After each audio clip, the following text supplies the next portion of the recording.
हमारे व्यस्त जीवन में ईश्वर की आवाज़। छोटे काम के लिए छोटे साधन या माध्यम की ज़रूरत है, बड़े काम के लिए बड़े साधन और बड़े माध्यम की ज़रूरत है। मानव मुक्ति के इतिहास में हमारे लिए सबसे बड़ा माध्यम या ईश्वर तक पहुँचने का साधन माँ मरियम है। इसलिए आज माँ मरियम के जन्मोत्सव पर हम माता मरियम के लिए ईश्वर को धन्यवाद दें, जो मुक्ति के मार्ग में हमारी सहायिका हैं। इसीलिए हम उन्हें कृपा पात्री कहते हैं। वे हमारे लिए भी कृपा का पात्र बनी। उन्हें संधि की मंजूषा कहा जाता है, जिसमें ईश्वर निवास किया। हम उन्हें स्वर्ग का द्वार कहते हैं, क्योंकि उनके द्वारा कई भक्ति मार्गी ईश्वर तक पहुँचते हैं। कुछ प्राकृतिक पूजक कहते हैं कि प्रकृति से परमेश्वर तक पहुँचा जा सकता है। आप प्रकृति के पास जाएं, प्रकृति को देखें।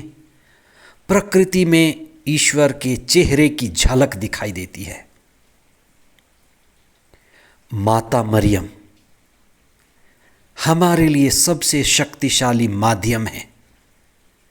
इसलिए कलीसिया विश्वास करती है माता मरियम से ईश्वर तक पहुंचा जाता है। 8 सितंबर 2025 माता मरियम का जन्मोत्सव। 23वां सामान्य सप्ताह सोमवार। पहला पाठ मीका का ग्रंथ अध्याय 5 पद संख्याएं 2 से 5 तक और संत मत्ती का सुसमाचार अध्याय 1 पद संख्याएं 1 से 16 तथा 18 से 23 तक।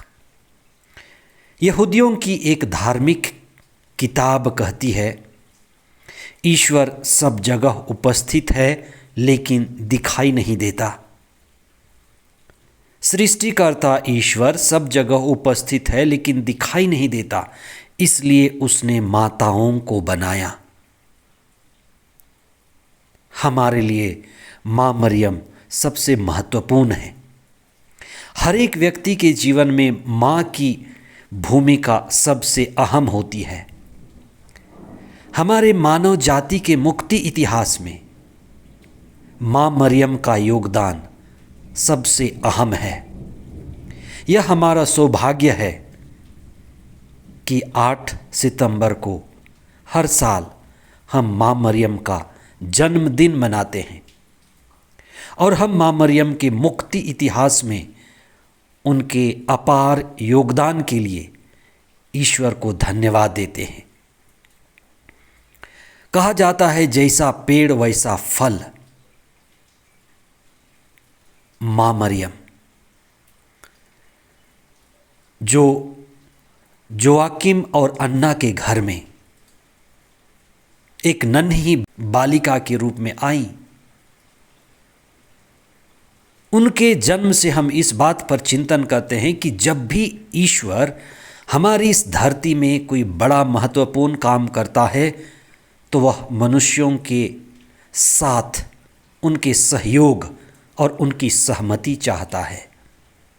मुक्ति कार्य में ईश्वर के राज्य को इस धरती पर स्थापित करने में माता मरियम के जन्म के साथ ही ईश्वर के राज्य की स्थापना की शुरुआत हुई।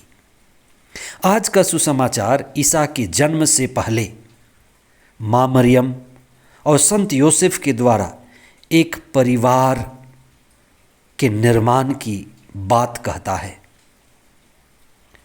ईश्वर जो ईसा को एक आदर्श दंपति को सौंपा, मरियम और जोसेफ को सौंपा, उसके वर्षों पहले जोआकिम और अन्ना के परिवार में ईश्वर ने माँ मरियम को बड़ा किया और योग्य माता के रूप में उन्हें तैयार किया।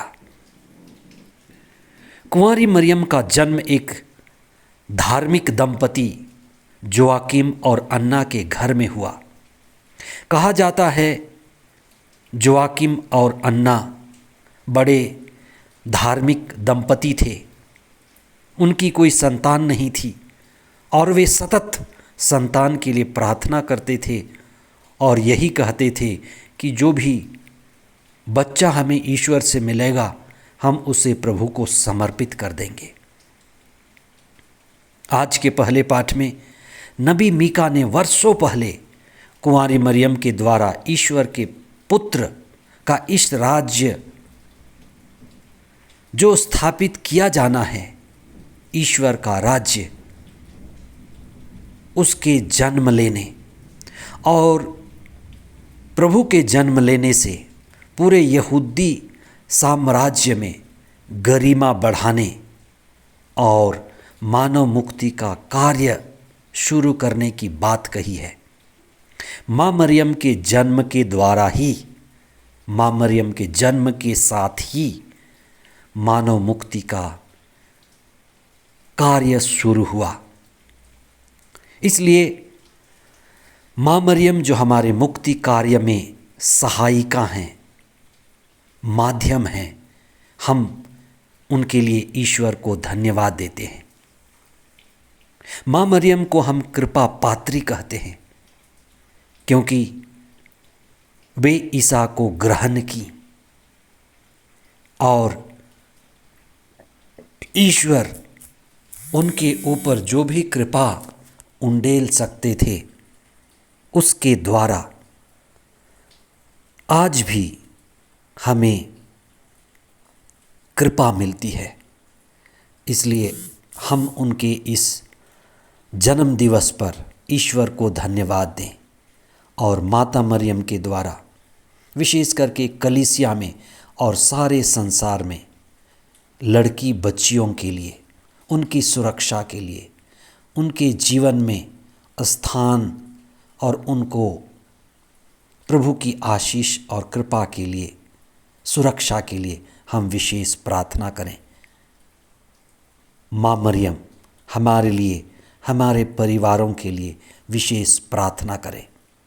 उनका जन्मोत्सव सभी के लिए आनंद और उल्लास का समय हो। आमीन।